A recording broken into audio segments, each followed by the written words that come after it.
Gulf breaking ന്യൂസിലേക്ക് സ്വാഗതം. പ്രവാസ ലോകത്തെ വിവിധ വാർത്തകൾക്കായി ഈ ചാനൽ സബ്സ്ക്രൈബ് ചെയ്യൂ.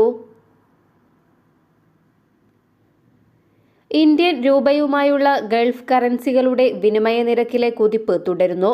മാസാദ്യമായതിനാൽ പ്രവാസികൾക്ക് വർധനവ് പ്രയോജനപ്പെടുത്താൻ കഴിയുമെന്നതും ആശ്വാസകരമാണ്. ഓഹരി വിപണിയിൽ രൂപയുടെ മൂല്യം ഇടിഞ്ഞതോടെയാണ് വിനിമയ നിരക്കുകളിൽ വർധനവ്. ശമ്പളം ലഭിക്കുന്ന ആഴ്ചയായതിനാൽ വിനിമയ നിരക്കിലെ വർധനവ് പ്രവാസികൾക്ക് ഇരട്ടി നേട്ടമാണ്. സ്വകാര്യ മേഖലയിൽ മിക്ക കമ്പനികളും 5-നും 10-നും ഇടയിലാണ് ശമ്പളം കൊടുക്കുന്നത് എന്നതിനാൽ വർധനവ് കൂടുതൽ പ്രയോജനപ്പെടുത്താൻ കഴിയുന്നത് വരും ദിവസങ്ങളിലായിരിക്കും. നിലവിലെ നിരക്ക് വർധനവ് 10 വരെയെങ്കിലും തുടരുമെന്ന പ്രതീക്ഷയിലാണ് പ്രവാസികൾ. നോമ്പ് കാലമായതിനാൽ നാട്ടിലെ കുടുംബത്തിനായി പതിവിലും അല്പം കൂടുതൽ പണം അയക്കുന്നവരാണ് മിക്കവരും. റമസാനിൽ സുസ്ഥിരമായ രീതികൾ ഉറപ്പാക്കുന്നതിനായി ഇഫ്താർ സമയത്ത് സിംഗിൾ യൂസ് പ്ലാസ്റ്റിക് പാത്രങ്ങളും ടേബിൾ വെയറുകളും ഉപയോഗിക്കുന്നത് ഒഴിവാക്കാൻ താമസക്കാരോട് ദുബായ് മുനിസിപ്പാലിറ്റി അധികൃതർ ആവശ്യപ്പെട്ടു. സുസ്ഥിരതയും പരിസ്ഥിതി അവബോധവും പ്രോത്സാഹിപ്പിക്കുന്നതിനായി റമസാനിൽ ദിനചര്യകളിൽ ചെറുതും എന്നാൽ ഫലപ്രദവുമായ മാറ്റങ്ങൾ വരുത്തണമെന്നും പൗരസമിതി നിവാസികളോട് അഭ്യർത്ഥിച്ചു. അതേസമയം 2024 ജാനുവരി 1-ന് സിംഗിൾ യൂസ് പ്ലാസ്റ്റിക് ബാഗുകൾക്ക് UAE നിരോധനം ഏർപ്പെടുത്തിയിരുന്നു. പിന്നീട് 2024 ജൂൺ 1 മുതൽ ഒറ്റത്തവണ ഉപയോഗിക്കാവുന്ന എല്ലാ ബാഗുകൾക്കും സമ്പൂർണ്ണ നിരോധനം ഏർപ്പെടുത്തി. സിംഗിൾ യൂസ് ഉൽപ്പന്നങ്ങളുടെ ഘട്ടം ഘട്ടമായുള്ള നിർത്തലാക്കലിന്റെ ചുമതല വഹിക്കുന്ന ദുബായ് മുനിസിപ്പാലിറ്റിയാണ് ഇത് നടപ്പിലാക്കിയത്. 2025 ജാനുവരി 1 മുതൽ പ്ലാസ്റ്റിക് സ്റ്റിററുകൾ, സ്റ്റൈറോഫോം കപ്പുകൾ, ഭക്ഷണപാത്രങ്ങൾ, പ്ലാസ്റ്റിക് ടേബിൾ കവറുകൾ, പ്ലാസ്റ്റിക് കോട്ടൺ സ്വാബുകൾ, പ്ലാസ്റ്റിക് സ്ട്രോകൾ തുടങ്ങിയവ നിരോധിക്കാനും 2026 ജാനുവരി 1 മുതൽ സിംഗിൾ യൂസ് പ്ലാസ്റ്റിക് കപ്പുകൾ, മൂടികൾ, പ്ലാസ്റ്റിക് കട്ട്ലറി, പ്ലാസ്റ്റിക് ഭക്ഷണപാത്രങ്ങൾ, പ്ലാസ്റ്റിക് പ്ലേറ്റുകൾ എന്നിവ നിരോധിക്കാനും നഗരസഭ തീരുമാനിച്ചിട്ടുണ്ട്. കുറഞ്ഞ വേതനത്തിന് വീട്ടുജോലിക്കാരെ നൽകുമെന്ന് പറഞ്ഞ് സാമൂഹിക മാധ്യമങ്ങൾ വഴി നടക്കുന്ന വ്യാജ പരസ്യങ്ങൾക്കെതിരെ ജാഗ്രത പാലിക്കാൻ റോയൽ ഒമാൻ പോലീസിന്റെ മുന്നറിയിപ്പ്.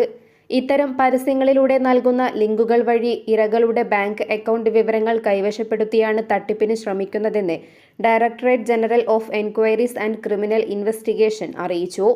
ഇത്തരം വ്യാജ പരസ്യങ്ങളോട് പ്രതികരിക്കരുതെന്നും അജ്ഞാതമായ ഇലക്ട്രോണിക് ലിങ്കുകൾ തുറക്കരുതെന്നും വിവിധ സോഷ്യൽ മീഡിയ പ്ലാറ്റ്ഫോമുകൾ വഴി വ്യക്തിഗത ബാങ്കിംഗ് വിവരങ്ങൾ വെളിപ്പെടുത്തുന്നത് ഒഴിവാക്കണമെന്നും റോയൽ ഒമാൻ പോലീസ് വീണ്ടും അഭ്യർത്ഥിച്ചു.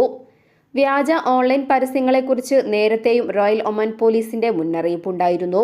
വ്യക്തികളെ കബളിപ്പിക്കുന്നതിന് ഔദ്യോഗിക ചിത്രങ്ങളും രൂപങ്ങളും ലോഗോയും ദുരുപയോഗം ചെയ്ത് വ്യാജ പരസ്യങ്ങൾ നൽകുന്നത് വ്യാപിച്ചതായും ഏതെങ്കിലും ഇടപാടുകളിൽ ഏർപ്പെടുന്നതിന് മുമ്പ് ഓൺലൈൻ പരസ്യങ്ങളുടെ ആധികാരികത ഉറപ്പുവരുത്തണമെന്നും ജാഗ്രത പാലിക്കാനും പോലീസ് ആവശ്യപ്പെട്ടു.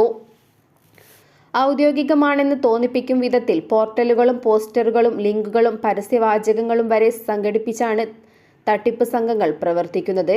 ആളുകളുടെ സാമ്പത്തിക വിവരങ്ങൾ വരെ ചോദിച്ചറിയാനും വിധത്തിൽ ഇവർ പരസ്യങ്ങളിലൂടെ ഇടപെടുന്നു. ഇതുവഴി ഉപഭോക്താക്കളെ കബളിപ്പിക്കുകയും ചെയ്യുന്നു. ഓൺലൈൻ ഭീഷണികളെ പ്രതിരോധിക്കുന്നതിനും ഇവയിൽ നിന്നും പരിരക്ഷ നേടുന്നതിനും ഡിജിറ്റൽ സുരക്ഷാ സംവിധാനങ്ങൾ ഉപയോഗിക്കുന്നതിന്റെ പ്രാധാന്യവും റോയൽ ഒമാൻ പോലീസ് ഊന്നിപ്പറഞ്ഞു. ഇത്തരം ചതിക്കുഴികളെ തിരിച്ചറിയുന്നതിന് ചില നുറുങ്ങുവിദ്യകളും പോലീസ് നൽകിയിട്ടുണ്ട്.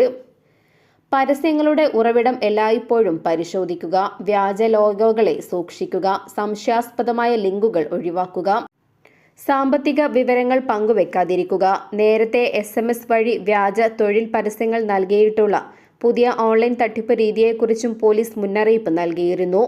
യുവാക്കളെ ലക്ഷ്യം വെച്ചാണ് തട്ടിപ്പ് സംഘങ്ങൾ പ്രവർത്തിക്കുന്നതെന്നും ഇതുവഴി ഇരകളെ എളുപ്പത്തിൽ വശീകരിക്കാനും സാമ്പത്തിക ലാഭത്തിനായി പ്രലോഭിപ്പിക്കാനും ഇവർക്ക് സാധിക്കുന്നു എന്നും കുറ്റാന്വേഷണ വിഭാഗം നടത്തിയ പരിശോധനയിൽ കണ്ടെത്തിയിരുന്നു. ഓൺലൈൻ വ്യവസായത്തിന് ക്ഷണിച്ചാണ് മറ്റൊരു തട്ടിപ്പ്. ഓൺലൈനിൽ പുതിയ സംരംഭം ആരംഭിക്കുന്നതിനും ജോലി ലഭിക്കുന്നതിനും പണം ആവശ്യപ്പെട്ടുകൊണ്ടുള്ള SMS-കളാണ് പലർക്കും ലഭിക്കുന്നത്. സംരംഭത്തിനും തൊഴിൽ ലഭിക്കുന്നതിനും ആവശ്യമായ തുക അക്കൗണ്ടുകളിലേക്ക് ട്രാൻസ്ഫർ ചെയ്യിപ്പിച്ചാണ് തട്ടിപ്പ് സംഘം പണം അപഹരിക്കുന്നത്. ഇത്തരത്തിലുള്ള സന്ദേശങ്ങൾ ലഭിക്കുന്ന സ്വദേശികളും വിദേശികളും ഇവയുടെ ആധികാരികത ഉറപ്പുവരുത്തണമെന്നും ഏതെങ്കിലും തരത്തിലുള്ള സംശയങ്ങൾ തോന്നിയാൽ ബന്ധപ്പെട്ട അധികാരികളെ അറിയിക്കണമെന്നും പോലീസ് ആവശ്യപ്പെട്ടു. ക്രിമിയൻ കോങ്കോ ഹെമറേജിക് ഫീവർ എന്നറിയപ്പെടുന്ന വൈറൽ പനിക്കെതിരെ റമസാനിൽ ജാഗ്രത പാലിക്കണമെന്ന മുന്നറിയിപ്പുമായി ആരോഗ്യ മന്ത്രാലയം. മൃഗങ്ങളുടെ രക്തം കുടിക്കുന്ന ചെള്ളുകളുടെ കടിയേറ്റും രോഗബാധിതരായ മൃഗങ്ങളുടെ രക്തവുമായും കലകളുമായും നേരിട്ടുള്ള സമ്പർക്കത്തിലൂടെയും കശാപ്പ് സമയത്തും ശേഷവും മൃഗങ്ങളിൽ നിന്നും മനുഷ്യരിലേക്ക് പകരാൻ സാധ്യതയുള്ള രോഗമാണിത്. റമസാനിൽ കന്നുകാലികളുമായി കൂടുതൽ ഇടപഴകാൻ സാധ്യതയുള്ളതിനാൽ ആവശ്യമായ മുൻകരുതൽ നടപടികൾ സ്വീകരിച്ചിരിക്കണം. മൃഗങ്ങളെ കൈകാര്യം ചെയ്യുമ്പോൾ അധികൃതർ നിർദ്ദേശിക്കുന്ന മാനദണ്ഡങ്ങൾ പാലിക്കണം. ലോകാരോഗ്യ സംഘടനയുടെ കണക്കനുസരിച്ച് ഈ രക്തസ്രാവ വൈറൽ പനി ബാധിച്ചവരിൽ 10 മുതൽ 40% വരെ പേർ മരിക്കാൻ സാധ്യതയുണ്ട്. ഒരു തരം ചെള്ളിനുള്ളിൽ കാണപ്പെടുന്ന ഒരു വൈറോക്രോമിയൻ കോങ്കോ ഹെമറേജിക് പനിക്ക് കാരണമാകുന്നത്. ആട്, പശു, ചെമ്മരിയാട്, നാൽക്കാലികളിൽ ജീവിക്കുന്ന ഈ ചെള്ള് മൃഗങ്ങളുമായി അടുത്ത് ഇടപഴകുന്ന കൃഷിക്കാർ, കശാപ്പുശാലയിലെ ജീവനക്കാർ, വെറ്റിനറി ഡോക്ടർമാർ എന്നിവരെ കടിക്കാനും വൈറസ് പരത്താനും സാധ്യതയുണ്ട്. പനി, തലവേദന, പേശീവേദന, ഓക്കാനം, വയറിളക്കം എന്നിവയാണ് ക്രിമിയൻ കോങ്കോ ഹെമറേജിക് ഫീവർ പൊതുവായി കണ്ടുവരുന്ന ലക്ഷണങ്ങൾ. ഗുരുതരമായ കേസുകളിൽ വായിൽ നിന്നോ കണ്ണിൽ നിന്നോ ചെവിയിൽ നിന്നോ രക്തസ്രാവവും ഉണ്ടാകാറുണ്ട്. മൃഗങ്ങളെ സ്പർശിച്ച ആർക്കും ഈ ലക്ഷണങ്ങൾ അനുഭവപ്പെടാൻ തുടങ്ങിയാൽ അടുത്തുള്ള ആരോഗ്യ കേന്ദ്രത്തിലെത്തി വൈദ്യസഹായം തേടണമെന്ന് ആരോഗ്യ മന്ത്രാലയം ആവശ്യപ്പെട്ടു.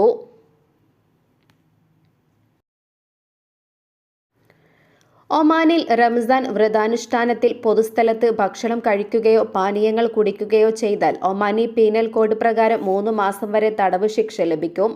ഒമാനി പീനൽ കോഡിന്റെ ആർട്ടിക്കിൾ 277 അനുസരിച്ച് 15 വയസ്സിന് മുകളിലുള്ള മുസ്ലിങ്ങൾക്കും അമുസ്ലിങ്ങൾക്കും റമസാൻ വ്രതാനുഷ്ഠാന സമയത്ത് പൊതുസ്ഥലങ്ങളിൽ ഭക്ഷണം കഴിക്കുന്നതും കുടിക്കുന്നതും നിരോധിച്ചിരിക്കുന്നു. ഈ നിയന്ത്രണം ഒമാനിലെ എല്ലാ താമസക്കാർക്കും സന്ദർശകർക്കും അവരുടെ മതപരമായ വിശ്വാസങ്ങൾ പരിഗണിക്കാതെ ബാധകമാണ്. വാർത്താക്കുറിപ്പിലാണ് അധികൃതർ ഇക്കാര്യം അറിയിച്ചിട്ടുള്ളത്. ഇതോടെ ഇന്നത്തെ വാർത്തകൾ അവസാനിക്കുന്നു. പുതിയ വാർത്തകളുമായി വീണ്ടും കാണുന്നതുവരെ നന്ദി, നമസ്കാരം.